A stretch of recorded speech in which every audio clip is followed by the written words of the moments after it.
Jesus.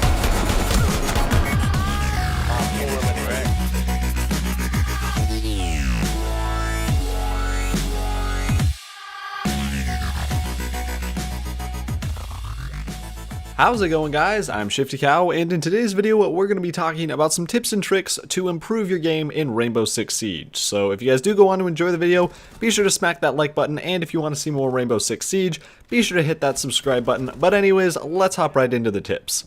First off, if you've ever tried to play with a group of people or your friends in Rainbow Six Siege and you always get that same error message where you can't connect with your buddies, usually that has something to do with your NAT type being off, and there's a pretty easy way that I've found to fix it. Now, you may get a limited amount of success with this, but what you're going to want to do is first of all make sure you quit out of Rainbow Six Siege and quit out of Uplay. Sometimes a simple restart is all it takes. Otherwise, you're going to want to go into your web browser and type in 192.168.0.1. So this is basically going to bring you to your wireless router settings, and if you've ever done any port forwarding or you've decided to change your Wi-Fi password, you've probably visited this screen before, and it's going to ask you for a username and a password. So these can be located on a sticker on your router, so you're going to have to go find those. It's probably going to be under something like admin username and admin password, although it may be a little bit worded differently depending on what internet service provider you have or something like that. But anyways, once you do log in, it may look different depending on your router or internet service provider, but you're going to look for advanced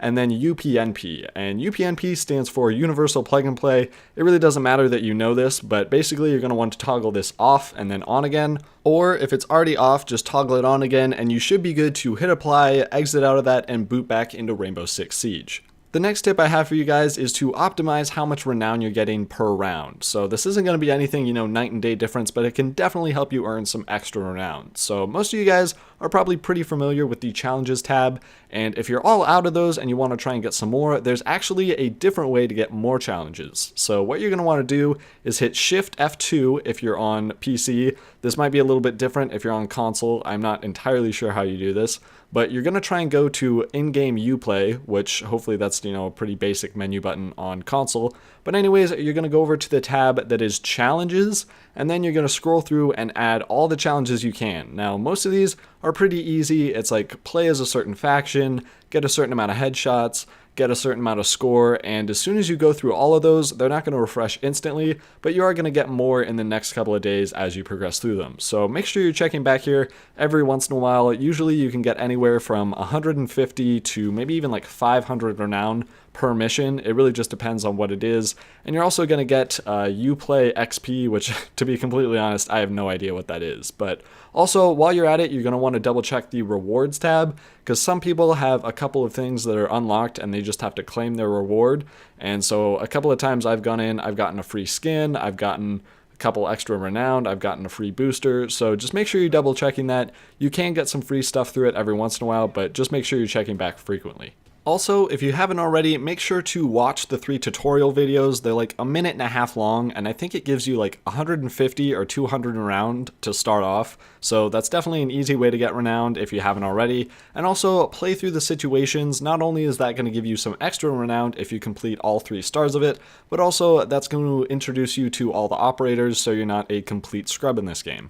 So moving on, one of the most annoying things I've noticed that a lot of newer players tend to just overlook and don't know how to change, or even some veteran players who have put hundreds of hours in this game don't change, is your mic input. So basically, you're going to want to go into your settings, you're going to go down to your audio and find where this is set. Usually by default, it's at 35%, and typically if you hear someone who's really quiet, it sounds like they're whispering over all these explosions.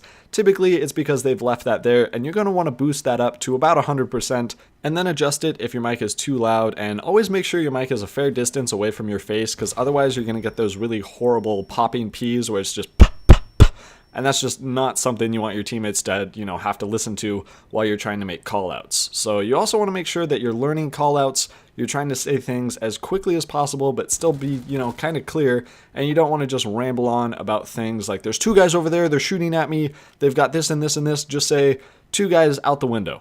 Obviously, if you have more than one windows, you're going to want to try and clarify that, but just try and be very concise so people can, switch their attention from watching a wall or watching a doorway to watching that window and trying to help you out or cover angles. You just want to try and be as concise as possible, but still be clear on who it is, where they're at, and how many are out that area. Speaking of callouts, if you happen to be in a camera or in someone else's drone or even in your own drone, try and not use the spotting key as much as possible. Don't scan for enemies, because first of all, that's going to alert them. It's going to make them try and find the camera, shoot it, and chances are by the time you actually get to that area, or your teammate does, they're going to have moved spots because no one's going to sit in a spot that they know they're detected in. So just make sure you're not spotting. Try and use your callouts, use your voice, your team chat, use whatever you need to, but do not spot unless you absolutely have to.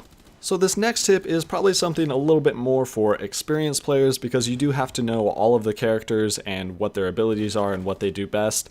You want to make sure that you're working with your team's synergy. So for example, if you're playing Thatcher, you're probably going to want to stick pretty close to your team's Thermite because if there's any jammed walls that he can't blow up, you're going to be extremely helpful in making him break through that wall. Or if there's a Montaigne or a Blitz, and you're trying to, push a certain place and Montaigne's slowly pushing, go behind him. He has a huge shield, use that as cover. Or if there's other things, say you have a Blackbeard and you're a Sledge, don't peek a window, let him peek the window because he has a shield that will give him a huge advantage over you when he's peeking a window. So it's just kind of things to think about. Try and stick with your teammates because you don't want to make it all separate so it's a 1v1v1v1v5 because that's just kind of pointless. That's easy for the enemy team to win. So you want to make sure you're sticking together and working as a team. So for the next one, if you do happen to get killed, which chances are that's going to happen a fair amount, especially when you're starting off, use callouts to say, first of all, who it was. There's, a Thatcher out that window. Say where they were out the window or which direction, or before you go down, if you're in a down but not out stage, spot them the last second and say a Thermite on that mark. And then if you can, if there's multiple, say there's 2 or 3 of them out that window. So that's really all the information they need.